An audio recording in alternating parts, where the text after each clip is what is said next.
Daikiya, isang Japanese restaurant na eat all you can. Dito kami madalas kumain ng bestie ko pag may mga special occasion kami na gusto naming i-celebrate kahit papano. Dito kami nagpupunta kasi 306 na binababayaran mo. Lahat pwede mo nang kainin, be. Mga seafood like crab, shrimp, shells, oysters, nandyan na lahat, be. Ikaw na lang yung susuko sa mga pagkain kasi sobrang dami. Maliban sa mga naka-display na mga pagkain na yan, meron pang ino-order sa QR code na nakalagay sa app nila. Tapos i-scan mo lang yan, then makikita mo yung buong menu ng mga seafood, mga grilled, lamb, mga ganun. Lahat ng mga klase ng pagkain nandun sa app nila. I-scan mo lang yung QR code doon. Tapos doon ka mag-order ng mga pagkain na gusto mo. Andun lahat, sashimi, iba't ibang klase.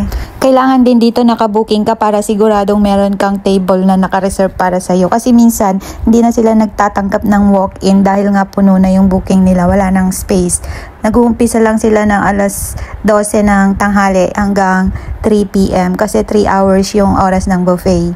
Tapos magbubukis ulit siguro sila ng pang-dinner mga around 5, ganun na. Pero ang pinuntahan kasi namin, lunch, kaya 12 to 3.